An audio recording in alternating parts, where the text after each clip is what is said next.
Well, anyway, that may not be related to this.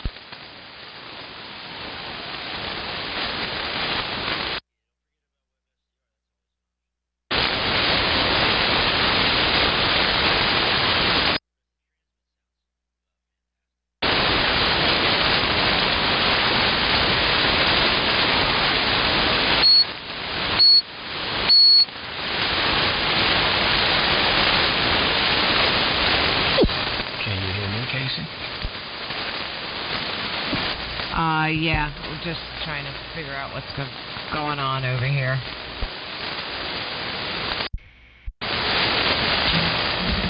Relays?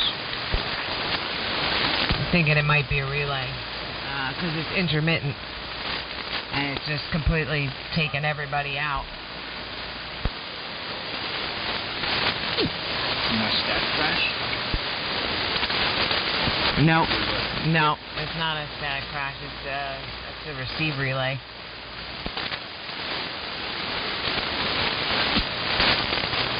Okay. All right, Jack. Audio's low. Audio low? Nope. You sound good, Daryl, when I can hear you guys. Just give me a second. Let's see if we can figure this out. KC2UFU. You know, Daryl, if you were gender fluid enough, you could become Darlene and take over the beginning part of the net. Can't hardly hear you. Static crash. Yeah, that was convenient. All right, I get it. I hear you, but I just can't make you out. Really? Clark's like 30. Everybody's bombing in down here. I don't really have any static crashes. Yeah, the sun is out, but, wow. We had a rainstorm just came through here about 20 minutes ago. Stopped raining, but, I got some static crashes. Hello, radio.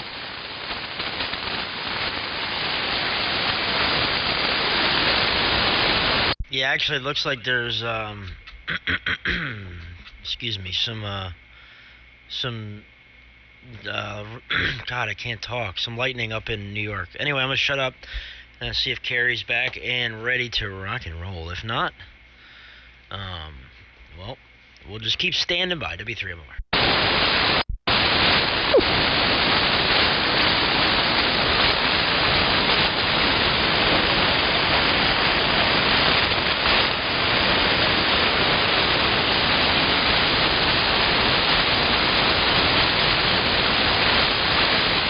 All right, well, it might clean itself up. Maybe it's just from lack of use. I don't know. We're going to give it a go anyway. What else can you do? The show must go on, right? KC2UFU. And it's 7 p.m., actually 7:02, and this is Ladies Night 5.0. How about that? 5.0 already. Pretty amazing. I have a lot of fun doing this.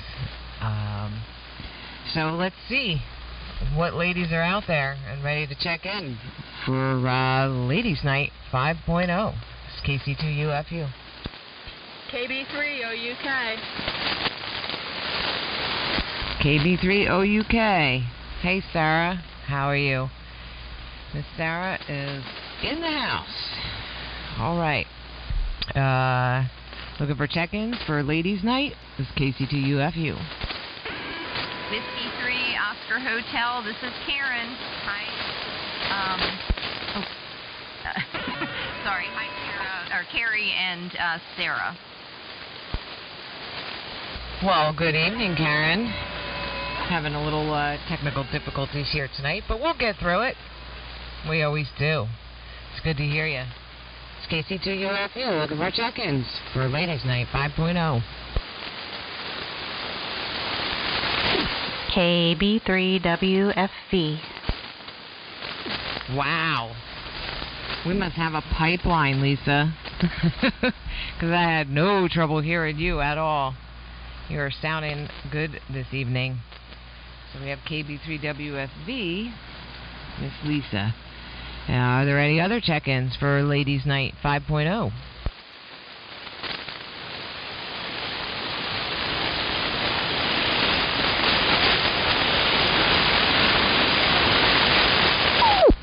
All right. It's just us girls. I know I did get an email from Jennifer, W2PHL Light, and they are away on vacation. Good for them. So I know she won't be joining us this evening, so told those crazy kids to have a lot of fun. And so hopefully they are out enjoying themselves. And you guys will have to forgive me if, like I said, we're having a little bit of technical difficulty tonight, but hopefully this receive relay will clean itself up and stop acting up. So, well, let's send it over to you, Sarah, over there at KB3OUK, and tell us, how was your 4th of July, and what have you been up to? KC2UFU. Good evening, everybody. Yeah, we are doing pretty good. Since we have had ladies' night, we've had some changes in the ham shack. Shelby got it. Yeah, so the ham shack has gotten a little bit of whatever because he got a desk from his grandparents and drilled holes in it and spread some wires through, has all kinds of stuff through. And then last week on the 4th, we went over to my mom's and brought home more of my dad's radios. More than so 3 or 4 times. we were all excited. Last week on the 4th, we get home from a picnic with his family. I agree with you.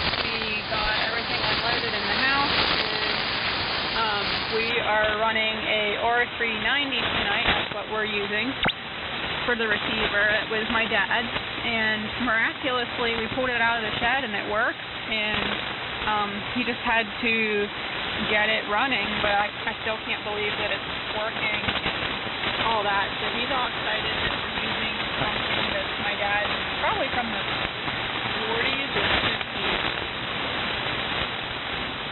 late 50s, maybe 60s. But anyway, it's a cool,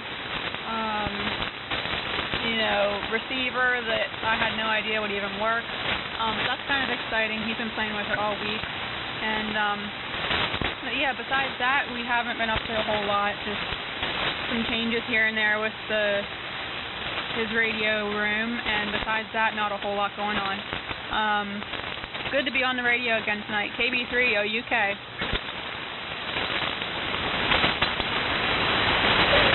Very good, Sarah. And that is exciting. It's nice to see that,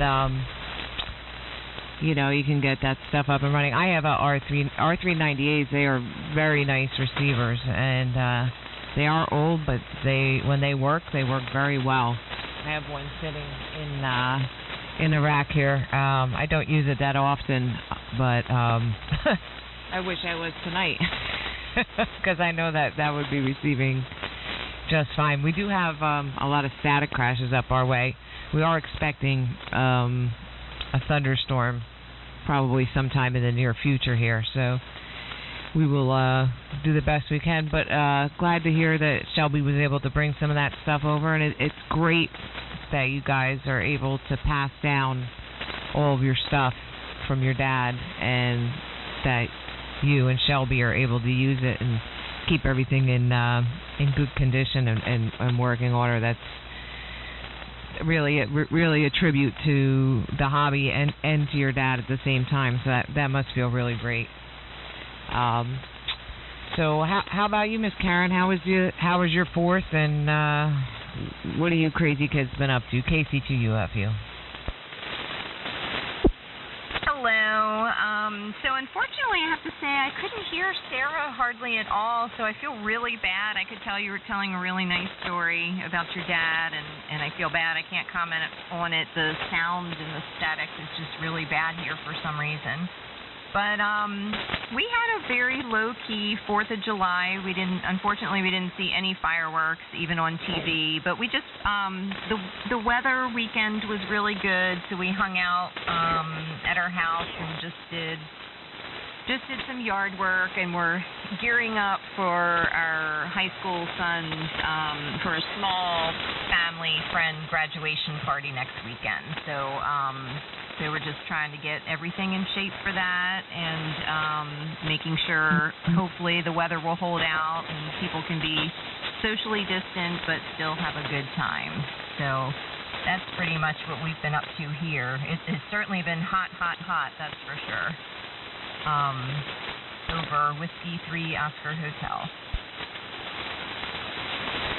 Yes, it certainly has been very hot here. We were all talking. Actually, it was talking to Brian, KB3WFD, Lisa's husband, earlier today, and telling me that you guys are really, it's been hotter for you than it has been for us here. But yeah, it sounds like you guys are definitely cooking, and it's going to be that way all week. Not fun.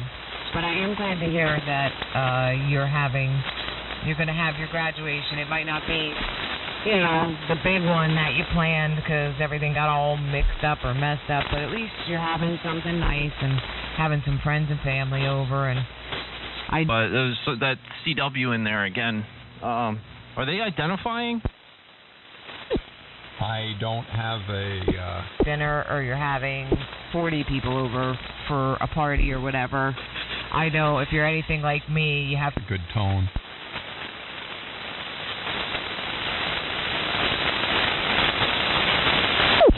Man, yeah, all right. I notched out the CW. I still feel like...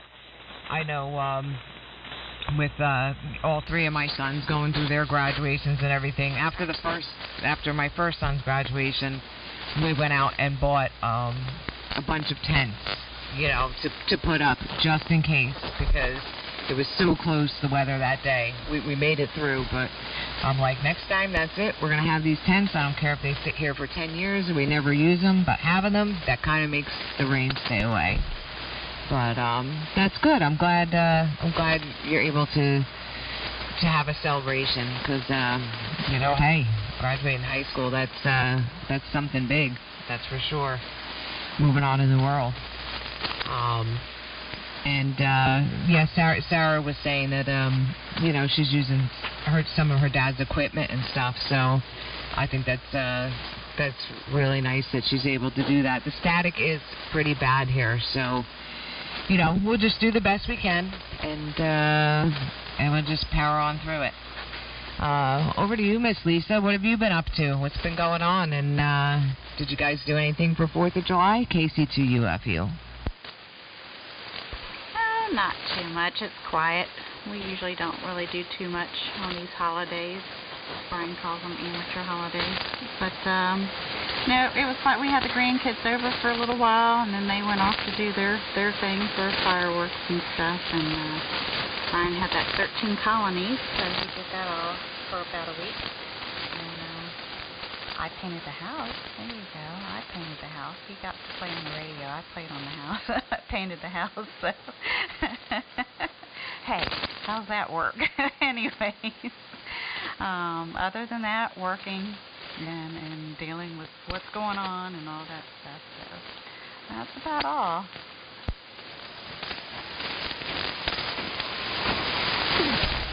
Yeah, well, with everything going on, it's like we're just never quite out of the woods. It's like just when you think you're getting back to some kind of normal, something else weird happens, like the change shortage. That's the newest thing, at least we were dealing with work. They actually had to bring in all of our change. Like if we had change in our, water jugs or whatever, and they gave us cash for them because there's been a change shortage up here for whatever reason. So it seems like one thing a week. It's always something. But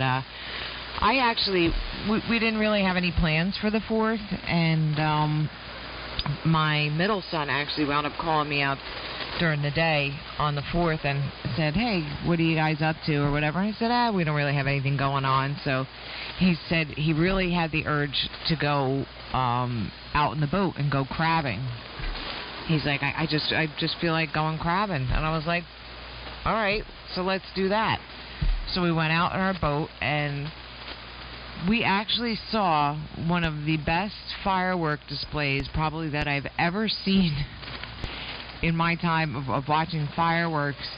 There were we were sitting out in the bay, and just, I guess, because there was no, set firework display for like a bunch of people to congregate to, it seemed like almost every household had fireworks going off all along the bay, and we were like kind of anchored near one of these big houses, one of the big bayfront houses, and there were these two neighbors, and they appeared to be like having some kind of contest, whether it was out of fun or whether they were like rivaling neighbors. I don't really know, but they were going like tit for tat, setting off these firework displays. And these were not just like your regular generic fireworks. These were like the kinds that you see on the 4th of July on the big displays.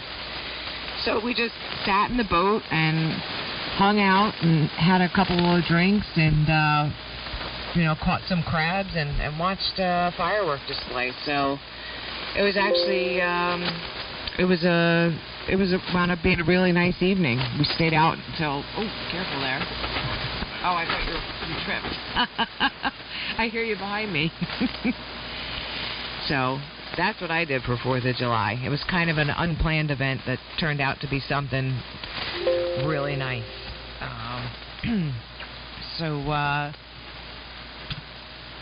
What was I going to? I was going somewhere with that. I wanted to ask you, Sarah, did Shelby have to clean anything up on the 390A, or was he just like fortunate enough? Did he just kind of plug it in and it worked for him, or did he have to fiddle around with it a little bit? KC2UFU. Yeah, he had to clean it up a little bit and just like dirt-wise. The building, the shed that my dad has a lot of his stuff in, he never ran electric to it or anything like that. So the condition of a lot of the stuff would be a lot better if, it would have been like heated and air conditioned and whatever. But the R390, we got lucky that it basically all he had to do was plug it in and it worked. Now, I think he's run it every day this week just to kind of let it run and just to let it run basically. And it's been doing pretty good. It doesn't get any better the more he runs it. Some of the knobs are kind of tight and stuff, but with him working it and everything, it's been improving. So, and this is the first we've used it on the air, so I think it was Karen said she couldn't hear me. So that's, he hasn't, well, I didn't know if he had all the kinks worked out or not as far as that. I think when I was messing around, I bumped the amplifier knob and changed the audio. I turned it on. But, but we got pretty lucky with this, that the R390, that is, he brought it up Saturday and got it plugged in and stuff, and it was working. And I have a baby on my lap that's giggling her butt off over here, so. Yeah, she'll be sitting on the floor trying to adjust things, and the baby's playing with his hair, and we're having fun over here. KB3, are you okay? Well, that's good. I'm glad you guys are having a good time. And yeah, she's getting to be that fun age now where she starts laughing and giggling, and you can just make a complete fool out of yourself, and she just absolutely soaks it up. I love that age. It just gets more fun from there. The more they become aware of what's going on around them, the more fun you can have with them. So that's really great. The more they become aware of what's going on around them. Walking around the food store today, kind of in a fog, because I knew I had to get food, but I've been cooking stuff for so long now with, everything going on. We really haven't been eating out and everything like that. I literally walked around the food store today for probably a half an hour just looking at the meat section going, no, I really don't want that. And no, we had that last week, or wait, we've had beef twice this week, so on and so forth. And so, I finally came across something. I was like, what haven't we had in a while? And all I could think of is, for some reason, my grandmother was on my mind. She passed away a couple of years ago, and I started thinking about her. I'm like, what do I miss about her cooking? Because she always used to make all kinds of great stuff. She was Polish, so she always had things like she would make, homemade potato pancakes and pierogies and kibasi and all kinds of stuff like that. So I wound up settling on getting kibasi for dinner. And I was sitting there eating it, and it just reminded me of her. And it's amazing to me how certain things that you can do or say or eat or whatever can remind you of people or things that you haven't thought about in a long time. I just was kind of weird there, and it just kind of struck me as you were talking about it, Shelby, about using your dad's 390A. That's probably something that helps you feel a little bit closer to him. That 390A. So I was wondering if you ladies have any special home cooked meals or a particular food or anything that makes you reminds you of somebody, or it would be something that I don't know. A lot of people, I guess, eat kibasi or whatever, but it just, to me, it's like a taste of home.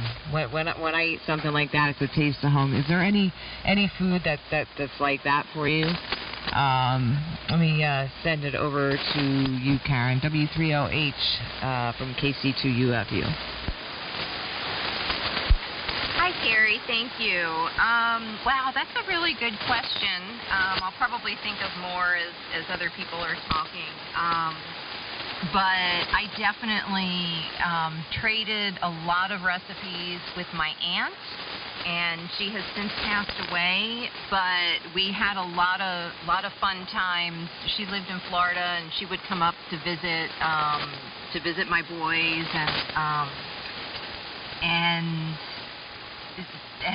we would just try new recipes. And so a lot of my recipe book are recipes that she gave me, and it's kind of like dinners and then maybe some appetizer party stuff. So I feel like whenever we have a get together, I wind up making something of hers. But I do have a little bit of a funny story, or at least it was funny to us. But so we were making a macaroni and cheese. So she was visiting from Florida, and she's like, "Oh, I'll help you cut up the cheese."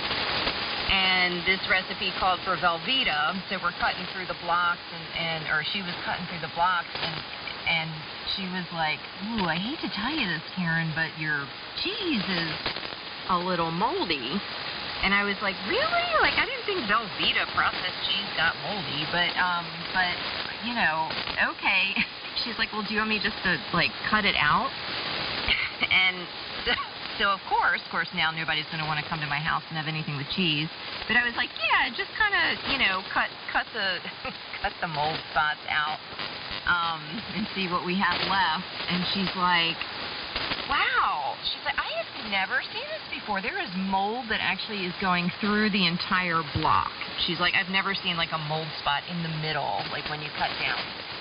And then we both realized it wasn't moldy cheese. I accidentally bought jalapeno Velveeta. So she was cutting through the little green jalapeno pieces. So, needless to say, we had a laugh over it, which was great. So every time I buy Velveeta now, for any recipe, I think of her. And it was probably the spiciest macaroni and cheese I've ever made.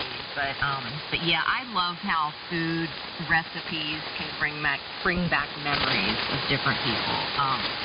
And Carrie, I'm so envious. You said you went crabbing. Like, being from Baltimore, I am definitely a Maryland crab lover, and I'd love to go crabbing and get crabs. And so I hope if you did catch any, or if you ate any, that they were delicious.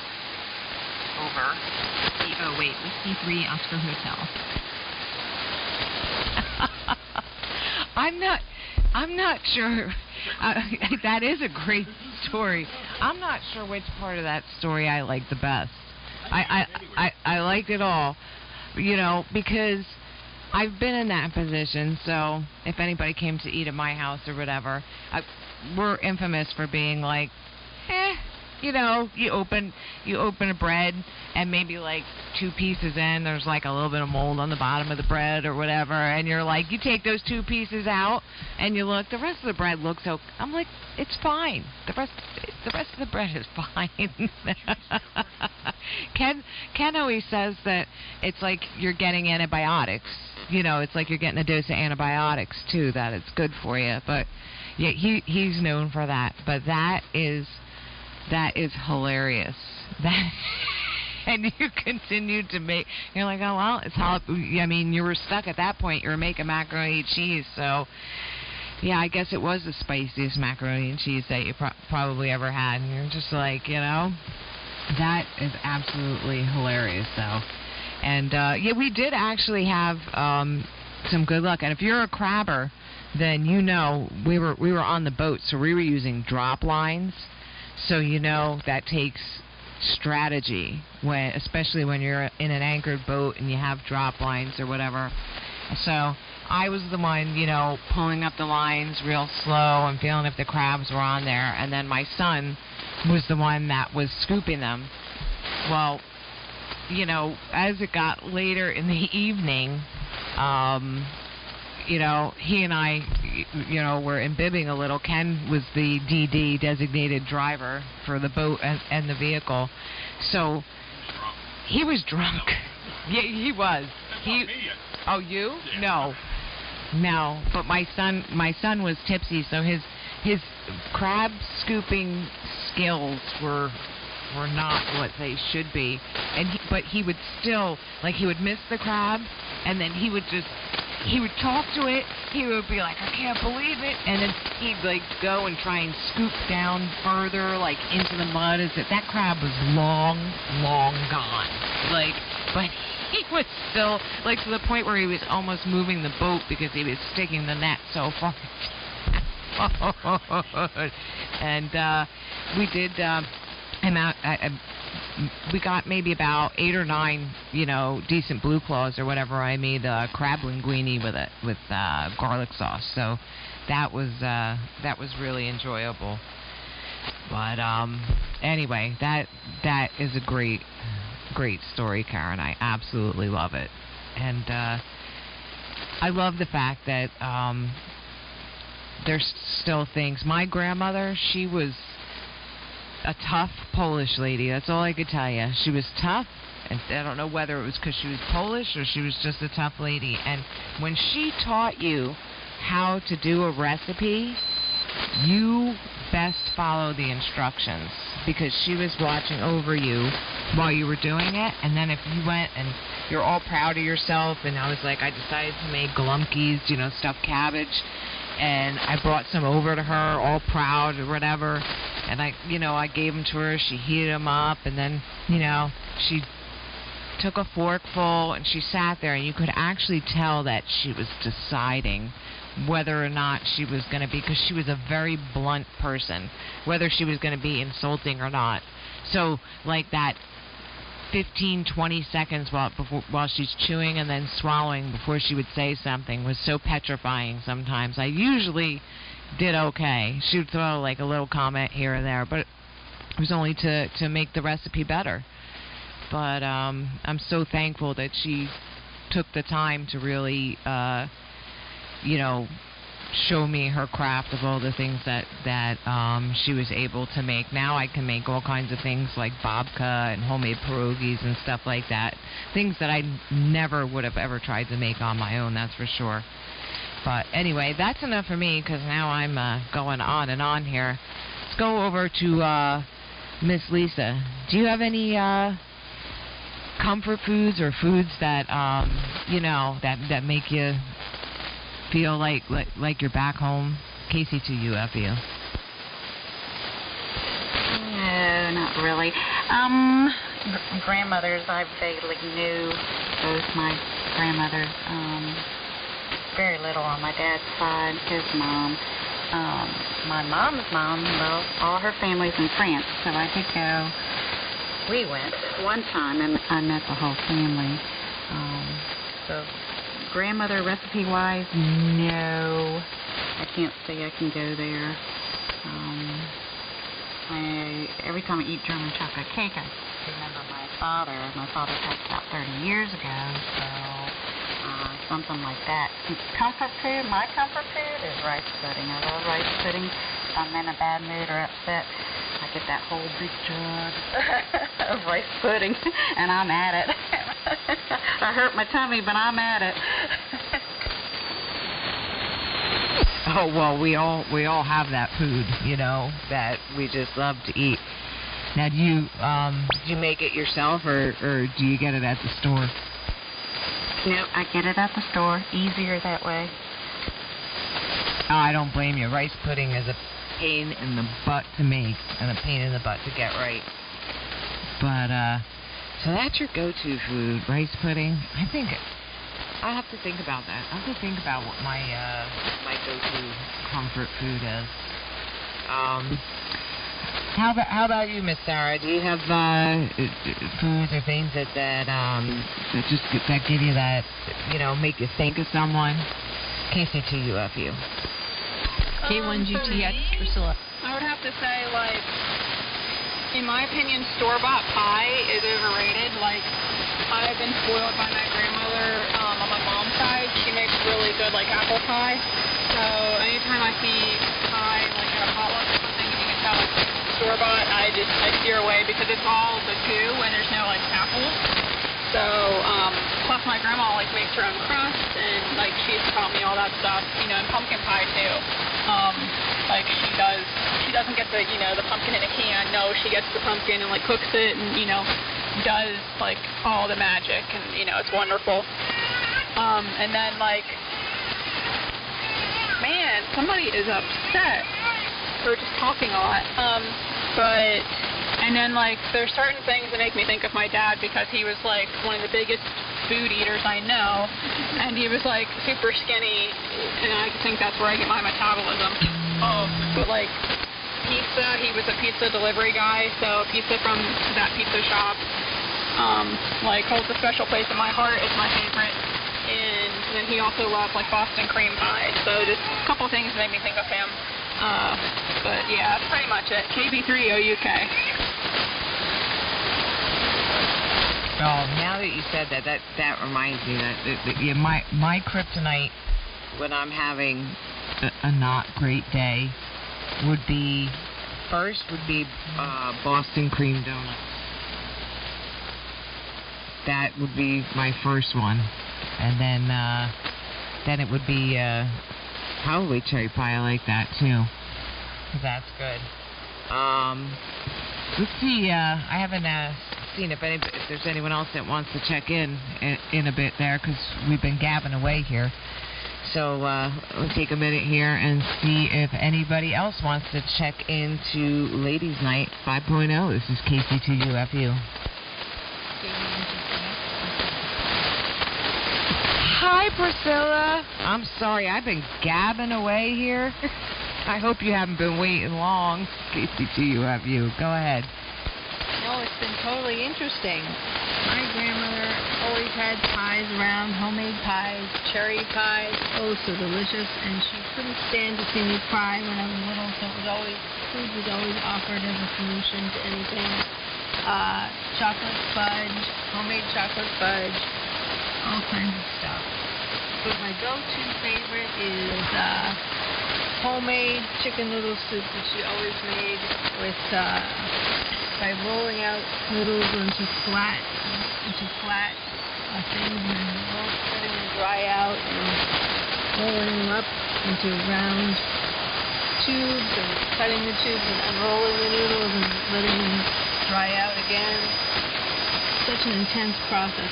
So worth it. So delicious.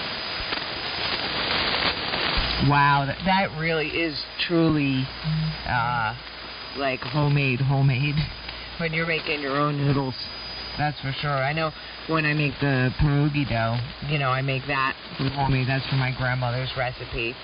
And then you can use that same dough to make pasta as well. So, boy, that's delicious. And I don't know what it is about chicken noodle soup, but it has healing properties. I don't know if it's because my grandmother told me that for years. Like every time we were sick, she would make chicken noodle soup, and she'd be like, "This will make you," and it always just. That is one of those foods that just makes you feel better if you're sick or you're not feeling well or whatever. That that definitely is up on the top of the list there. What did since I missed you earlier, Priscilla, or whatever? Did you guys do anything for the 4th of July? No, you didn't miss much. We didn't do anything at all, I don't think. Well, sometimes that's okay too. Just sitting at home and hanging out and listening probably to everyone in your neighborhood shoot off fireworks, because it seems like an ongoing phenomenon now. Is there anyone else that would like to check in to Ladies' Night, KC2UFU?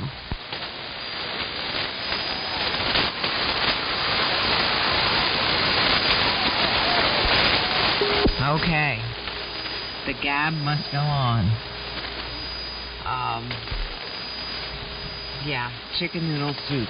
That is medicinal. That, and I don't know if you guys have ever had escarole soup too. I don't know if that's just a Polish thing, but escarole and beans. I don't know if that's Polish or Italian, really, because my grandmother was Polish and my grandfather was full Italian, so sometimes she would make dishes for him, but escarole and beans soup was also, I don't know, had some kind of magical property to it. So let me pass this around and let the girls say hey to Priscilla, who joined us here. Send it over to... I just talked to... Send it over to Karen, W3OH from KC2UFU. Well, hello. Hi, Priscilla. Glad you could join us.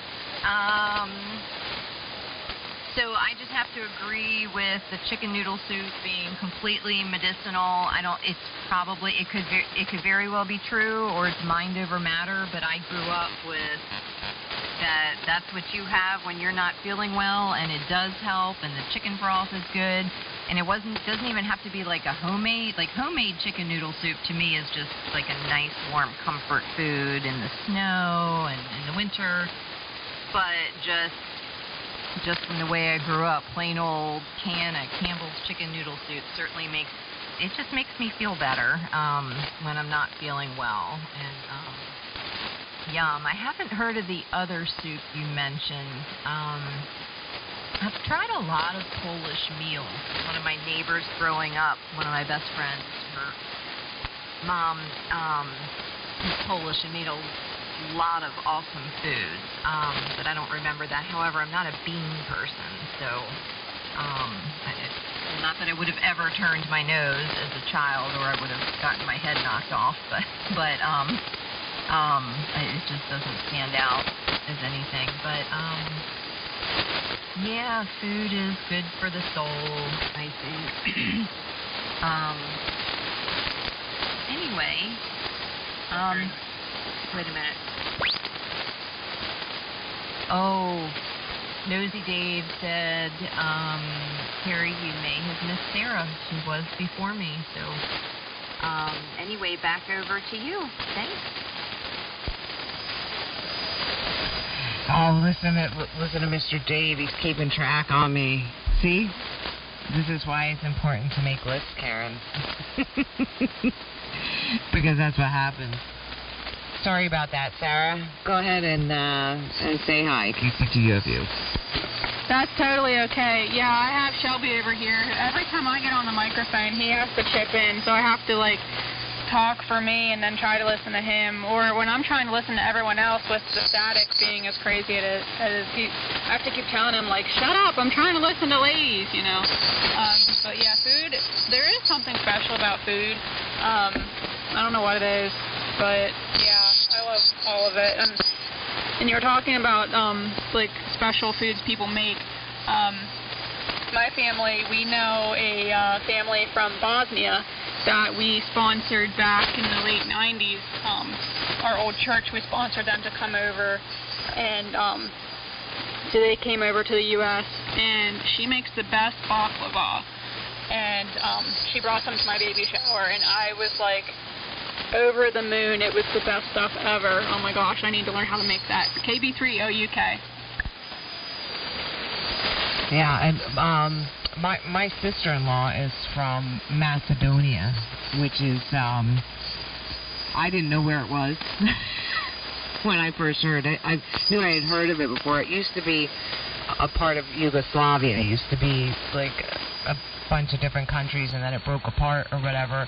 And Macedonia is kind of nestled near Greece and Bulgaria and Albania, so it's Slavic. So I get treated to all different kinds of different food now, because she makes all kinds of good stuff. If you ladies ever want to look up a good summer salad, and it's just unbelievably delicious and really, really simple. It's called Shopska, Shopska, Shopska salad. And basically, it's really just, it's like cucumbers and tomatoes and feta cheese. And I'm not sure what else she puts in it. I think there's something else. But, like, served up cold like that, it is, like, such a refreshing summer salad. And not anything that I would ever think. Because they use a lot of... like just how we use a lot of like sour cream and stuff like that. They use Greek yogurt and stuff. So she makes I never say it right. Tzatziki sauce or whatever. It's like a cucumber, dill, and Greek yogurt or whatever. I don't know. It's really good. So I love ethnic food, and I think just growing up, my mom, her background was German, so. Like I learned to make sauerbraten and things like that. So it's a lot of fun, and getting recipes from other people and trying different stuff. I don't know. I just love food. So I'm that person that I'll try anything once, except for octopus. I will not eat that. My one friend, she's Portuguese and she eats octopus, and I could never do it. So I think that's my one exception. Do you have anything, Karen, that you just absolutely won't eat? Like is like your kryptonite food? Casey to UFU. Oh, that's good. Yes. So I would say my kryptonite food is liver and onions, because I've had it enough. I just cannot see where people love it. But liver and onions and baked beans. Because when I grew up, you ate what was put in front of you, and unfortunately, liver and onions was one of them. But we had baked beans every Saturday night before church, and I just cannot even look at a bean. I don't like any beans now. Lima beans, any of that mushy bean stuff. But I do love the flavor of like chili, and if I can just quietly pick out the beans. But anyway, yeah, liver and onions would be the worst for me. And I've tried to. I'm the same way. I'll try anything once. I remember Dave trying to. He loves escargot, so we go to this little French restaurant every once in a while in Annapolis, and recently he's like, you've got to try it, your taste buds may have changed, and And it just looks so good. It's in like this yummy melted butter, garlic, herb sauce. Like everything looks good except knowing that it's snail. And I tried the teeny tiniest portion. So of course I couldn't taste it, and therefore I said it tasted good. But anyway, yeah. Okay, yeah, I'm curious to hear what other people's are. Thanks. Yeah, you gotta wonder if some of that is childhood trauma. Because I know I grew up in the same kind of household that if it was put on your plate, you would have it the next day if you didn't eat it. Like, that's how strict my parents were. Like, you ate what was served to you. So I think my kryptonite would be spinach, which actually I've grown to like as an adult in the form of fresh spinach. But like, I'm talking about like that soupy, nasty, canned Popeye brand spinach that like looks like green dog food when you dump it out of a can. I cannot eat that because I was forced to eat that as a kid. That was like one of those things. My mom was like on this kick that I was one of those kids that did not gain weight. Like, I was in a 6X when I was like 12, 13 years old. I was like the tiniest little thing ever. So my mom was always under the impression that it was because I didn't eat right. So she was constantly, shoving foods with like vitamins and this and that and everything else down my throat. It didn't help. I just have a high metabolism. It's just the way it is. I wish I still had that metabolism. Unfortunately, you know how that goes. But yeah, spinach is definitely mine. How about you, Lisa? What's your kryptonite? What can you not eat? And is it from childhood? Is it because your parents made you eat it? KCTUFU. I'm going to say oysters. I just can't phantom the thought of something slimy going down your throat. But the snails I can do. So, Karen, I need to ask you and Dave where you go to a French restaurant at, because I haven't had that in a long time. I think the last time I had it was at a French restaurant at Disney. Brian took me just for that. Because my mom is French. Yeah, we used to have that a lot.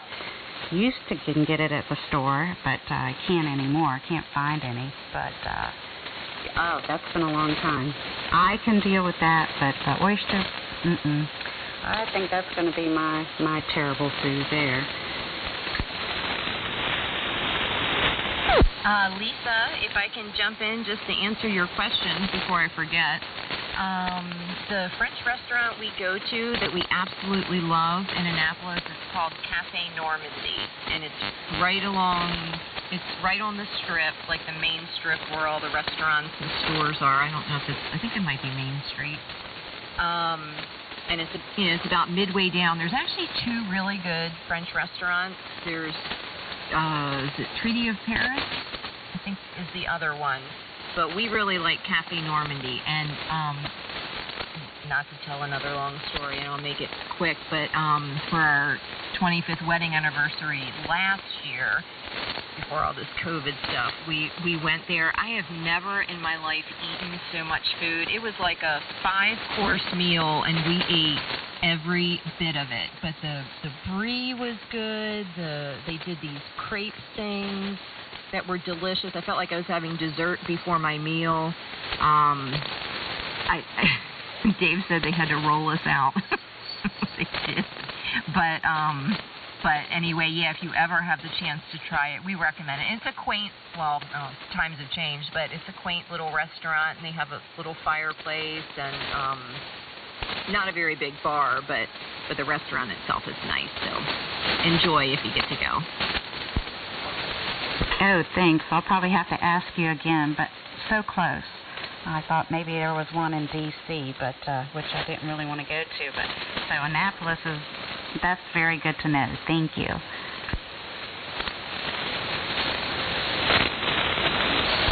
and just a side note, ladies, never feel bad about breaking in. I'm just here, stirring the pot for the conversation here. So, always feel free to talk back and forth to each other. There's no rush. We all like enjoying hearing everybody's stories. So where did I leave off? I think it goes to Miss Priscilla, K1GTX. What is your kryptonite food? Well, I have to acknowledge that I've never actually eaten it, but I've been too afraid of it to eat it. It's chicken hearts, Brazilian grill. They come around with these different kinds of meats on a stick, and they'll offer you chicken hearts. And I can see the aorta, so I'm not going to eat it. No, thank you. But I do really, really enjoy cuisines from other places. I'm trying to think of my favorite is probably dim sum. I love Chinese dim sum, and we had that for our wedding, Wes and I. And I also like a special Korean dish that comes in a stone pot called Okdul Bibimbap. Delicious. That's what I like. Yeah, dim sum. I've seen that on the menu. I'm one of those people. I don't know if anybody else is like this, but if I'm gonna order Chinese, I already have in my head what it is I'm gonna get. If I'm in the mood for Chinese food, I'm like, I really want beef and broccoli, or chicken and broccoli, or pork lo mein, or something like that. I've never experimented with some of the other stuff that, I've seen what Mugu Gai Pan looks like, so I know I would not eat it.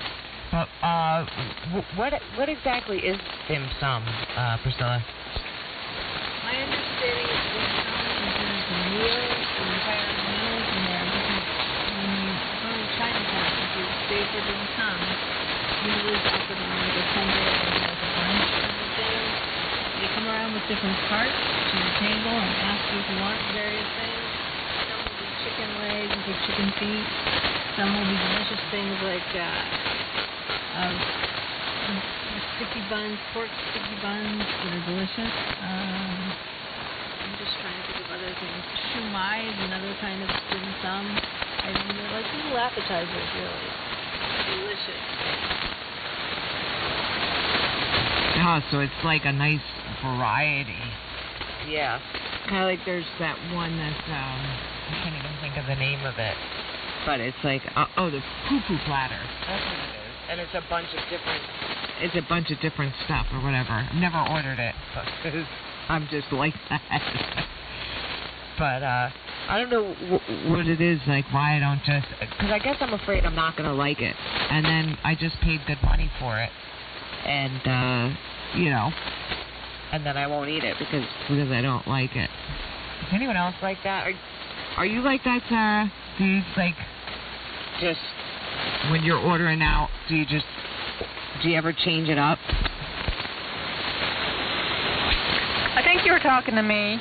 Yeah, I'm kind of like you. I don't typically order something unless I know what it is, or I can see it or something, like Chinese.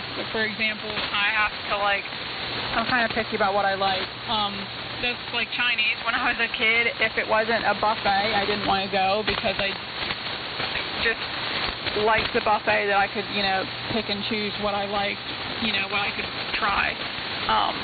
So I could see what it was and figure out, okay, I'll try this, or, but whenever it's oh, you have to order off a menu, then I would shy away from it. But now I can, I kind of know more about what I like. In the kryptonite food, I don't like sushi.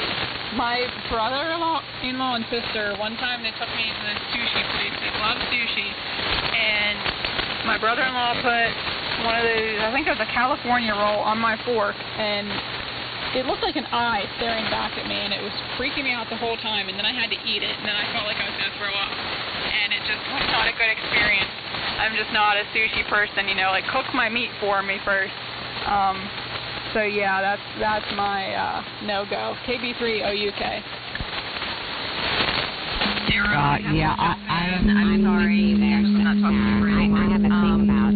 All right, I take back liver and onions because I will never do which would be the same as you, Lisa, with the oysters. I know. Like uncooked oysters. I like so many clams. people love it, but I take back my like kryptonite. fried clams It's or now clams sushi or something like that. But like Mm-hmm. sometimes I couldn't eat them like as they like to put them on the barbecue grill, Kenny and Jacob, and they're just like steamed. But I know like oysters, you're supposed to eat raw, and nope, that's not for me. I know a lot of people that really enjoy sushi, and I do like seafood, but yeah, that definitely would not be on my list. Anything that's raw. And chicken hearts. I think I'm with you there, Priscilla. I don't think chicken hearts would be on my menu either. So maybe I'm not as adventurous as I thought. But something, although I have eaten chicken livers before, just the way my mom makes them, and I guess because I grew up eating them, like it doesn't bother me. It's like I went to work one time and I made, for lunch I had a liverwurst sandwich, and like my coworker was like practically gagging the whole time I was eating the sandwich. Like, I can't believe you eat that. Oh my God, that stuff is terrible or whatever. But I don't know. I ate it my whole life. It tastes good to me. So I guess it's all in what you like. So let's see. Let's just check and make sure that there's no other ladies or late check-ins here for ladies' night, which has become food night. So any of the guys that are sitting there or anyone else that's listening in, they're probably all ready to grab their bowl of ice cream or their slice of pie or whatever, because we're probably making everybody hungry. Is there anyone else like to check in to ladies' night? KC2UFU. This is KD2AFL.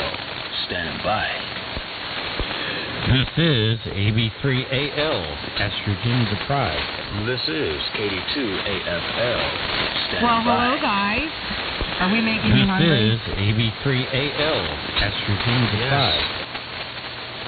I'm hungry.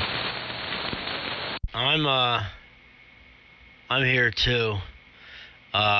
Currently streaming. Yeah, the best way to make chicken liver. Yeah, my wife is Puerto Rican. They have a dish called escabeche. It's green bananas fried with chicken livers, olives, and a few other ingredients all mixed together. Yep, there's lots of good stuff out there. That's funny, Perry. I thought you were going to say eating a bowl of ice cream, not streaming. But it's good to know you're there. And hopefully our signals are holding up. So I don't know where I was. I don't know where I left off. It's, I don't know. I really don't. I don't know where I was, so go ahead and make one, Miss Lisa. KB3WFV. Because, I forget where I was. KC2UFU. I think you left off with Priscilla, so you should be going back to Sarah, but what are we going to talk about? Okay. Well, at least somebody's paying attention. That's good. I don't know. We've talked about foods that we love, foods that give us comfort, and foods that we hate. And is anyone else having that issue? That's what I was going to ask. Karen, are you like running out of cooking ideas? Because help me out here. I really am. And it's summertime, so some of my fallback things would be like, I'd throw a pot roast or, make a beef stew or something like that, and you just don't make those kind of things, and we're like so burgered out and just, tired of that kind of stuff. But Are you drawing a blank too, or is it just me? KCTUFU. Yeah, hi Carrie, it's Karen. No, it is definitely not just you, it's me too. I started off during this whole stay-at-home COVID thing, trying to come up with new recipes and, just trying to, obviously eating out a little bit, or a lot less, but just trying to, find new things to make that you could still buy in the stores. But I don't know, I've worked through all those recipes. Nothing was absolutely wonderful. Now I've gotten to the point where I feel like we've fallen back, especially since we can grocery shop like we used to, and most foods are still available. I just feel like I've fallen back into that same pattern of same old things, and it's summertime, so yeah, cooking on the grill, but then how many days in a week or two can you have hamburgers? And I think, so you had mentioned that earlier, Carrie, and I was thinking to myself, gosh, maybe I just need to go back to searching out some recipes. But yeah, it's hard. I'd like to try different things and or at least try out new recipes. But I don't know. I'm kind of glad the restaurants are opening up slowly. I've only done one or two, one with a friend and one with Dave, just to kind of see what was, how cautious they were being, how safe it felt, and I think the restaurants, at least here in Maryland, are doing a great job with all the social distancing. But I just miss being able to go to a restaurant. Carry out we've picked back up on the carry out, or the delivery, whereas for the longest time we weren't even doing that. We were everything was homemade, or at least bought from a store. But we've kind of gotten back into I sadly like to say that I'm off on the weekends and don't want to cook on the weekends anymore. My kids are grown, but it kind of makes it hard with all the stuff that's going on to, just rely on other restaurants making your food. But anyway, that's where I am. Yeah, don't feel bad. You're not alone. Yeah, you go back to I always use that allrecipes.com. That seems to be like my go-to place when I'm trying to find something different. Then I have two picky eaters in my house, and even though they're grown, I still, feel obligated to feed them. So sometimes my menu, I'm stuck with certain things, so. But, they've been they've been slowly opening up things here, too. That we only have outside dining. But I just can't bring myself in this weather. I am not I don't like the cold. I guess I'm a fall person or a spring person. I guess everybody probably is, really. Some people, I guess, like the heat.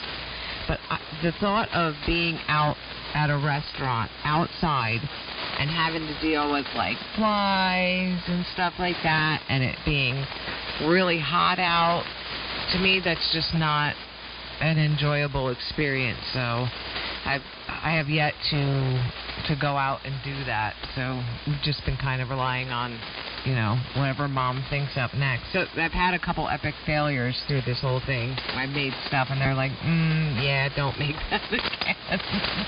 So, you don't know until you try anyway.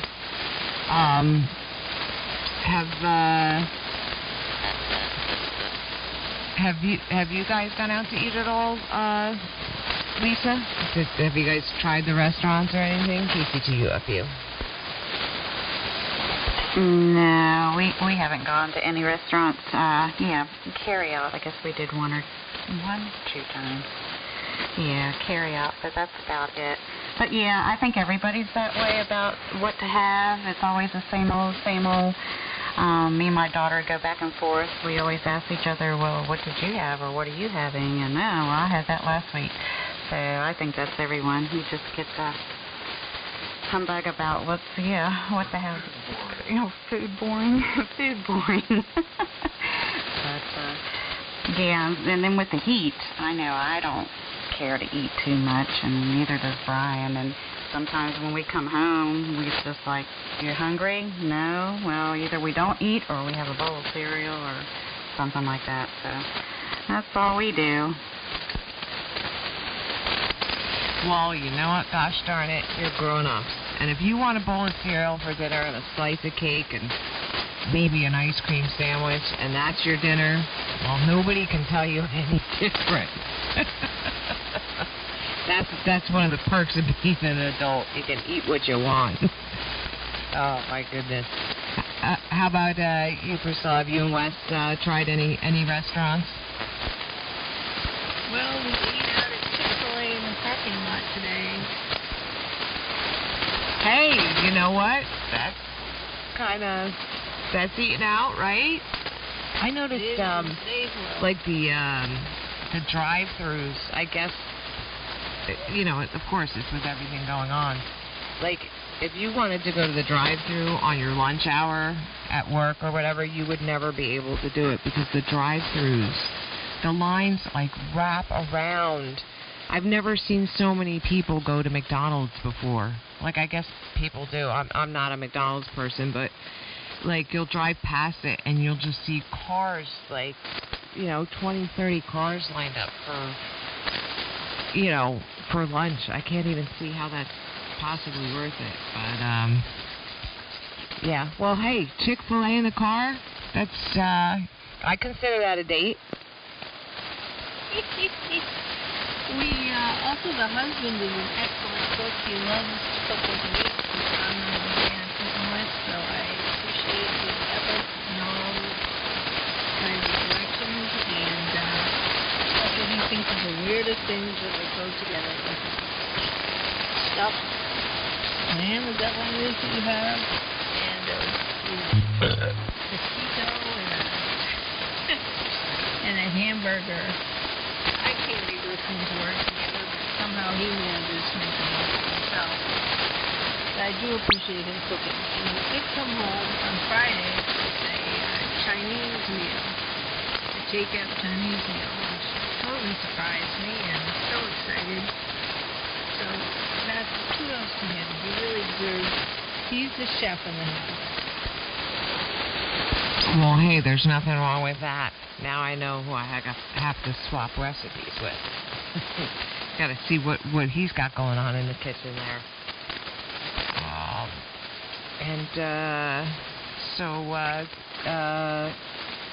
Just over to you, Miss Sarah. You guys ventured out to the restaurants, or probably not with the little one, right?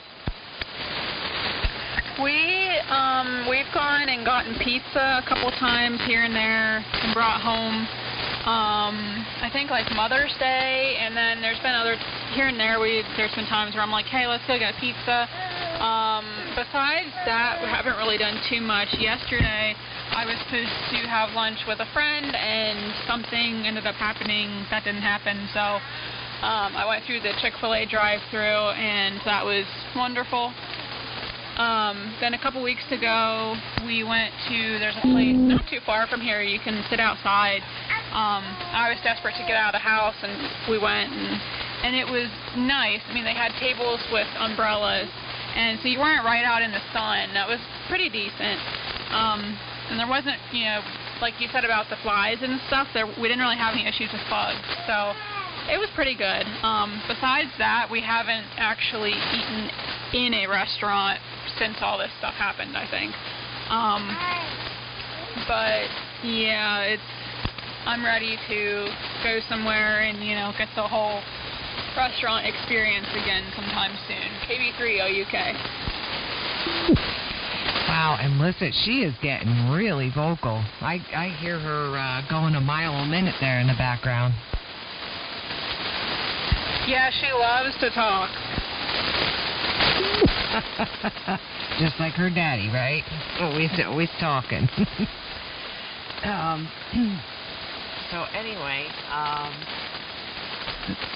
the last thing I was thinking about, and I guess this came up the other day when I was talking to my sons or whatever, because they're, you know, they're 20, 24, 21, and 19 or whatever, and I was talking with my youngest son about now he works with me, and he's driving a truck right now because he's not really sure exactly what he's going to do with himself. He's going this week for his ASD certifications for mechanic, but he's not necessarily sure that's, you know, what his vocation's going to be in life. So, you know, this is only his second job, and, you know, he doesn't mind the truck driving too much or whatever, but it got us talking about jobs, and it's different now than it was back when we were kids or whatever. Like, finding jobs was,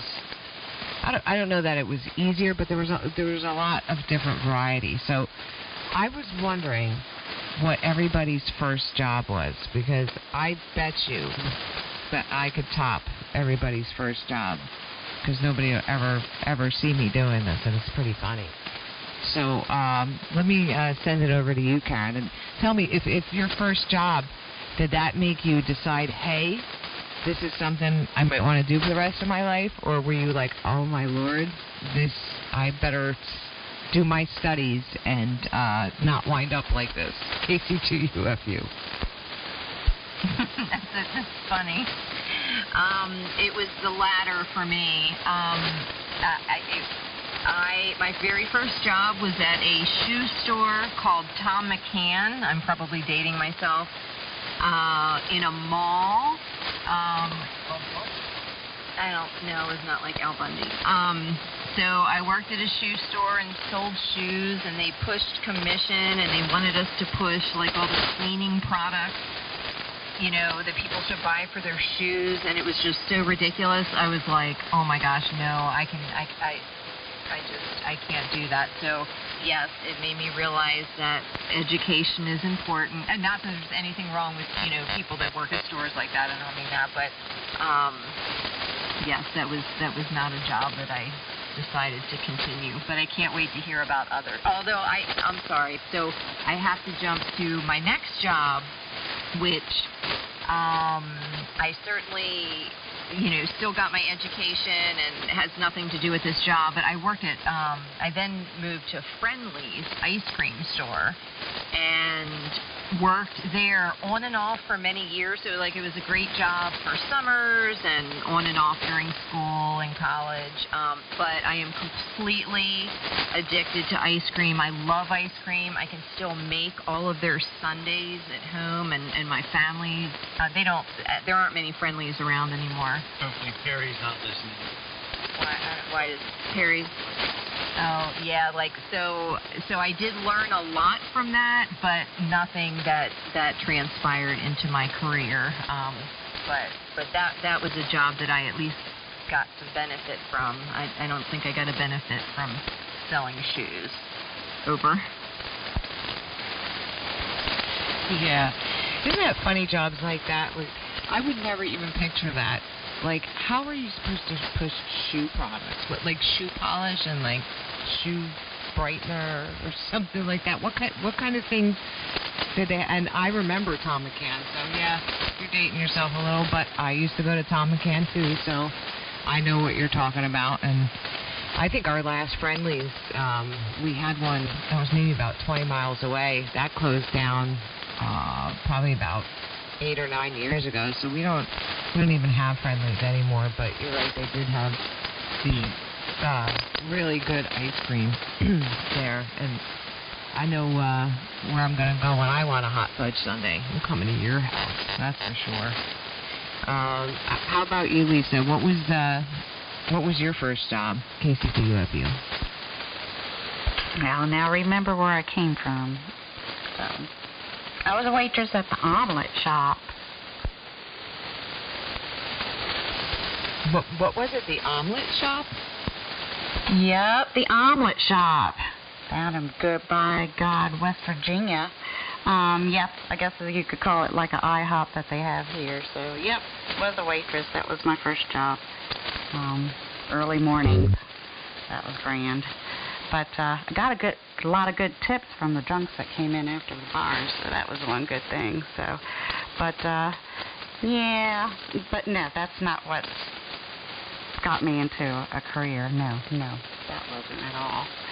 But that was my first job.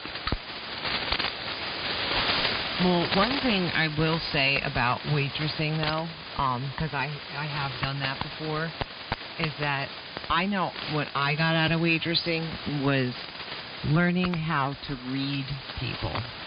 Like, you would know once you're waitressing for a while, as soon as a customer would come in, and by the time you seated them, you could almost always figure out, like, what kind of customer, what kind of person, what kind of experience you were going to have with them. So I personally got a lot of experience reading people when I was waitressing. Did you waitress at Friendly's, Karen, or did you just make ice cream? Actually, yes. So that was, I didn't make the ice cream. I waitressed, and I have to say that's a good way to put it. You really do get to read people, and the biggest, as soon as they walk in, it's like, okay, are they a tipper or not? But I loved waitressing as a side job. I did Friendly's for many years, but and then a couple different restaurants in Baltimore. One of my favorites was a real popular place called Beaubrook Crab House, and that was great. But I got to realize that there's a fine line between the expensive, fancy restaurants, which you think, oh, you're going to make a lot of money in tips. Well, no, because they only give you a few tables at a time. Versus, like, the Crab House was actually really good. The turnover wasn't as quick, but the bills were always high. But yeah, I felt like I really got to read people, and I just enjoyed, maybe not so much at Friendly's, but I just enjoyed I don't want to say being a good waitress, but just being friendly. And yes, you're being friendly to earn the tip. But so many waitresses nowadays, I mean, I unfortunately, I totally judge, because I feel like if you're just kind, be pleasant and kind. That's all you need to do, and most of them are, but I don't know, times have definitely changed. But yeah, it's funny, interesting fact about Friendly's, they used to weigh, they had particular scoops, and you were supposed to weigh the ice cream scoop. So, like, for a 3-scoop sundae, the 3 scoops had to be the same size and weigh the exact amount, so that when you put the toppings in those pretty glass-shaped dishes, the toppings would run down the side, equally to look more like the picture, whereas I was more like, oh my gosh, just like glob it on. So I don't know if you'd want to come here or not, but I would gladly make anyone a Reese's peanut butter cup sundae, a banana boat. Anyway, I'm sorry, you can tell I like ice cream, and I'm on a diet right now to try to get myself in shape for vacation in August, so I'm salivating as I speak myself, as I speak out loud. Anyway, I'll stop talking. Thank you. That's okay. Get her a napkin, Dave, will you? Don't want to slobber on the microphone. Yeah, waitressing definitely taught me a lot about people in general. How about you, Miss Priscilla? What was your first job? KCTUFU. Well, my first job was actually at the dreaded McDonald's Corporation. I was not working for the corporate office, but I got a backhanded compliment, which was basically, you should work for corporate. I was like, oh, great. You're so good at this, you should work for corporate. Wonderful. I guess I'm going to have to work on my skills a little bit so I'm not seen as, like, really good at this. It just didn't seem like the right thing to be pursuing. They forgot to tell me that there were blades in the shake machine, and that when they tore it apart and I was to wash it, that I would find the blades in there. So I reached in and pulled out my hand, and it was all covered in blood. And then they forgot also to tell me that one of the royal workers there had epilepsy, and he was liable to go into a seizure at any time. And so when he came back in the break room and started talking to me in this really weird way, I was like, what's going on? What's going on? He's repeating himself. And they said he's probably having a seizure and you need to talk to him. I was like, well, why didn't somebody tell me about this beforehand so I could do the right thing? So it was an odd experience. And he threw up into the fry later, and that was a big hassle. And we all had to clean out the fry later, which also is sharp and dangerous. And that was my first job. But also, Karen, I want to say my dad worked as a CPA in Tom McCann for a number of years, and they used to, whenever they had a quarterly review due, they used to answer the phone, City Morgue. What else? Just I've had a lot of, I worked at Friendly's Competition, I worked at Brigham, and I made ice cream sodas incorrectly for somebody whose young son loved the way I made them incorrectly. She said, this is not an ice cream soda. I said, well, your son loves it. So that was an argument I got into. And that, you can't argue with the customer because the customer's always right. And I found that out the hard way. Hamburgers, cheeseburgers were delivered to someone who thought there was no cheese on them. She ate the whole thing. So there's no cheese on this. I said, look at that. On the edge of her bun was a little bit of cheese, melted cheese. I said, look at that. That's cheese. Oh, I guess you're right. Well, you don't really necessarily want to be right in those kinds of circumstances, but sometimes you are. K1 GTX.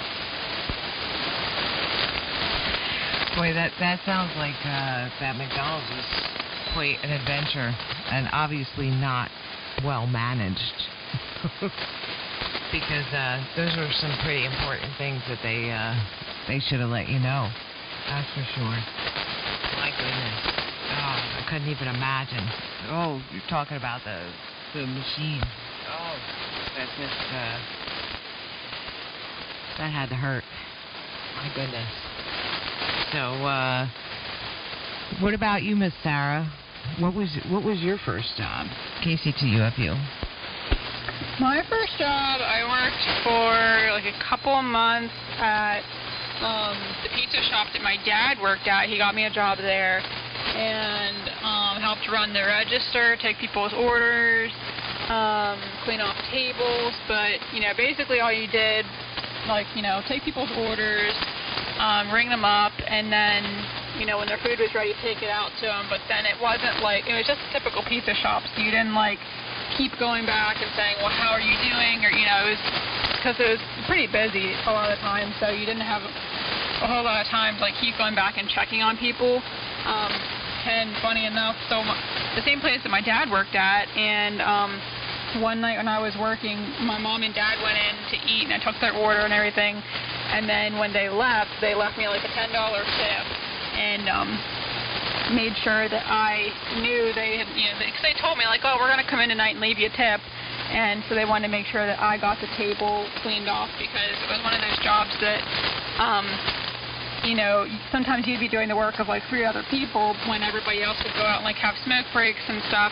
But yeah, whenever it came time to clean off the tables that they knew had tips on, well, they were really quick to claim that. So you had to stay on top of, and then sometimes they'd want to, take the tip when you did the work or whatever. So sometimes it got a little bit sketchy. But yeah, that was my first job, and I only lasted there 2 or 3 months, and then I just decided, it's not really for me. Especially when there was a couple Mexican guys in there that were always hitting on me and really awkward, just not the best situation for a 19, 20-year-old, just didn't love that aspect of it. KB3 OUK. It's funny that you say that, Sarah. Not funny, but my niece had a similar problem at a pizza shop that she worked at. I don't know what that is. But I'll tell you, I mean, I've waitressed, and it's always, like I said, I learned how to read people that way, and I've always had a healthy respect for anybody that does that as their job, as their vocation, because it's hard work. And you're right, you wind up doing a job of 2 or 3 people sometimes, or you have a lazy busboy or whatever. You work really hard for your money, for very little money. You're basically hoping you live on your tips. Because I don't know what it is in other states, but I imagine it's got to be about the same. I know here, I think it's $2.25 an hour, I think, for a waitress, and then basically, so you're just living off of your tips. So it is a hard job. So I've waitressed before. I've delivered pizzas. My favorite job that I ever had when I was younger, believe it or not, was actually I worked at a tattoo shop. And I was a receptionist at a tattoo shop. And I'll tell you, you wouldn't think that would be like a desirable place to be. But I loved it because you would meet the most interesting people at a tattoo shop. And all the people that work there are artists. So there would always be like some kind of drama or something going on or whatever, and this artist would be mad at the other artist because they all just uptight. I don't know what the deal is, but it was always interesting. But my very first job, first I just want to ask you ladies real quick, and you can answer. We'll start with Sarah, and then we'll go around real quick. Do you ladies know who Barney and Baby Bop are? Do you know who that is, Sarah? Barney and who? Barney, the show Barney. Barney the Purple Dinosaur. Oh, yeah, I loved Barney as a kid, yeah. I have no idea why, but when I was a little kid, I loved Barney. Okay, and then there was Baby Bop, the little green sister dinosaur or whatever. Yeah. Okay. Do you know who I'm talking about, Karen? Oh, did you say Karen? Sorry. Yes. So I absolutely remember Barney. And when Sarah said she remembers Barney as a kid, I was like, oh my gosh, I'm old.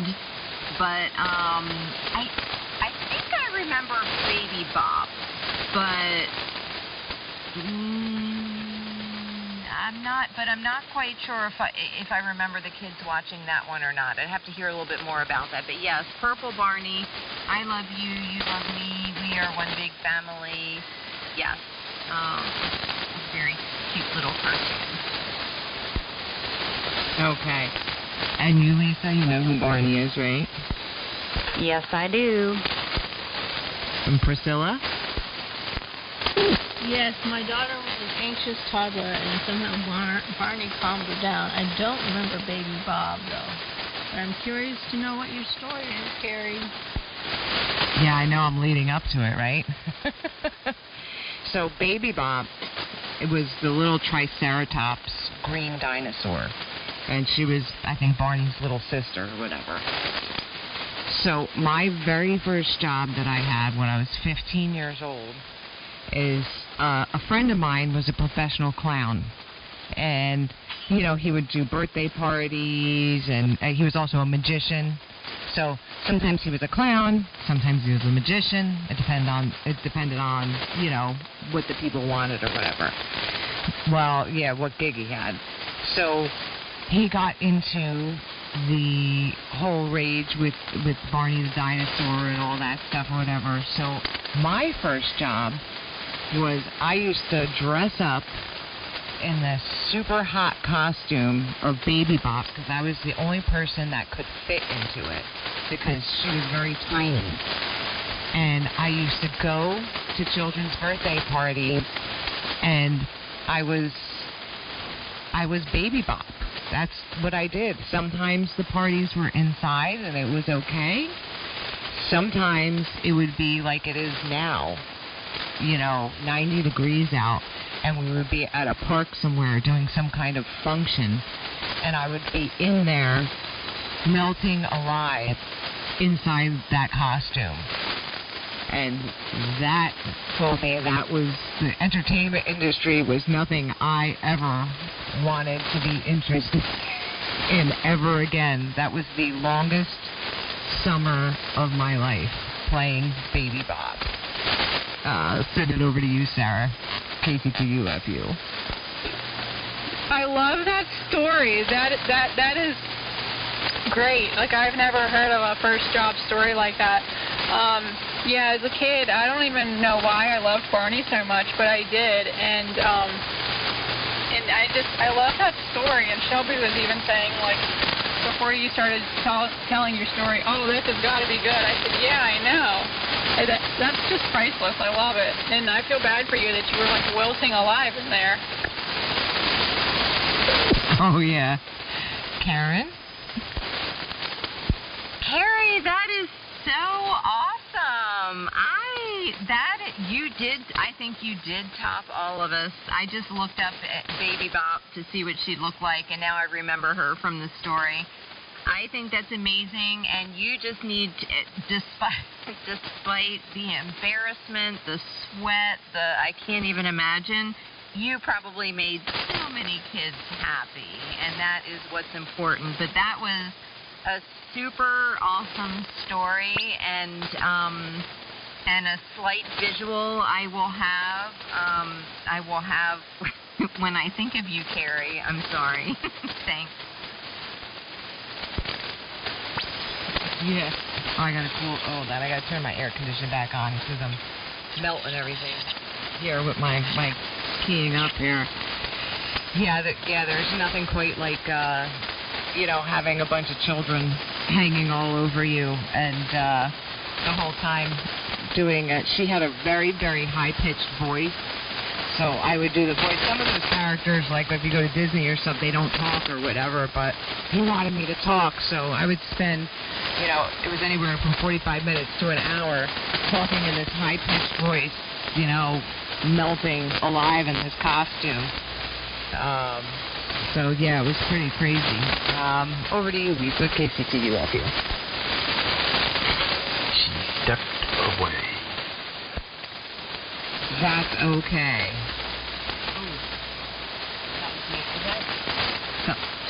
Okay. Ken's just doing stuff there. What did you think of that, Priscilla? Her first job. That is wild, Carrie. Totally wild. I can't imagine. You really must have made these kids happy. That's amazing. But I can't imagine the torture. The torture. Oh, God, how awful. Yeah, it was. And you had your good days and your bad days, because sometimes, you would go to a house with kids that were very well behaved, and sometimes not. Surprising I had children. But I did, so I guess I wasn't that traumatized. Anyway, ladies, I don't know. I can never say enough. This is just so absolutely awesome. I'm having an absolutely great evening. And, I think I'm going to go around and make our finals here because my stuff's heating up. It's hot in here. Ken's like, don't worry about it. But, it's 8:30 already. It's amazing. I don't know about you guys, but time always flies when I'm talking to you ladies. Let's send it over to you, Sarah. KB3OUK, KC2UFU. Carrie, I just want to say thank you for being the awesome ham mom that I never knew I needed, and I just have missed the ladies' nights, the weeks that we've been off, and it's great to be back on hearing everybody, even though tonight was a little bit smaller than normal, but it's been great, and I didn't realize how much I missed it, and I think Shelby was excited to get this radio of my dad's working, and and all the good stuff. Yeah, he's yelling that I'm the first one to use it on the air. So it's been a great night, and yeah, you're right, time does fly when we're on talking. And it's been a great night. Enjoyed listening to everybody. KB3OUK. It's always a pleasure to have you on here, Sarah. I'm glad you always come back. We'll, I don't think we have any more holidays we have to worry about or anything, so try back again in 2 weeks and see. The band was very forgiving for us tonight, considering all the tumultuous weather that's been hanging around. Over to you, Karen, W3OH, KC2UFU. Hi, yeah, so I just want to say the same thing. Thank you. I missed, I think we may have skipped a week because of the holiday, and I do look forward to these, and this has been great, even though it's been smaller, and it's keeping us all on our toes. And Carrie, you're such a great moderator. It's awesome. I like how you organize these, and I like hearing from everyone and getting to know. I feel like I'm definitely getting to know the voices, although sometimes I have to refer to my notes. But this has been wonderful, and I definitely hope I can participate in the next one. Carrie, before you sign off, if you can just, I'm not sure, are we every 2 weeks? I couldn't remember, so if you could just confirm that. But it's great to hear from everyone. I hope everyone stays cool and safe and remains healthy, and I always look forward to hearing what comes next. Thanks, everyone. Whisker, I did it again. Oh, my. It's because my husband hasn't shaved, and he's got whiskers. I'm sorry, Whiskey 3 Oscar Hotel. Wait a minute. No, it has nothing to do with the wine. Of course not. No. Whiskey 3 Oscar Hotel. I love it. I'm sure you're probably never thinking quite the same. Now you're thinking of Baby Bop. Yeah, it is one of my many personas. Yeah, so every 2 weeks, as long as we don't have a holiday, so I will hear back from you ladies, hopefully everybody, on the 25th at 7 p.m. with conditions permitting. We've been very fortunate so far. Over to you, Miss Lisa, if you're back. KB3WFE, KC2UFU. Yep, sorry about that. Carrie, I could see you being Baby Bop. I could see you doing that. That's kind of cute. But yes, I enjoyed talking to all you ladies too. And I hope everybody has a good rest of the week or week coming up. And we will talk to you the next round. Very good. Now, wrap it up there, Miss Priscilla, K1GTX from KC2UFU. Thank you, Carrie. This has been really fun. Thanks, everybody. I enjoyed hearing Lindsay's answers today and the food. Now I'm ready for chestnut soup, another good old-fashioned soup that I love. Anyway, thank you very much, Carrie. Back to you, K1GTX. All right, everybody, stay cool out there and stay safe, because we know the heat index is going to be going through the roof. And good luck, Karen, with your party. When is your party? That's not going to interfere with your party, is it? Yeah, hi, Carrie. No, actually it won't. It's actually next Sunday, and it's funny because my son that we're having the party for tried to joke with me, and he's like, "Yeah, I think you're gonna miss." He's like, "I think you're gonna miss the next ham ladies' night," and I was like, "No, I'm not, because the party's on a Sunday." So I was happy about that. So yeah, thank you for saying that. Yeah, I think it's you knew we wanted to have something bigger, and as so many people with kids graduating did, so we're just happy we're very happy we could have something smaller, and yeah, it's just great to be able to do that. So thanks for asking, and I will definitely catch you next time. All right, ladies. I'll see you all back here on the 25th.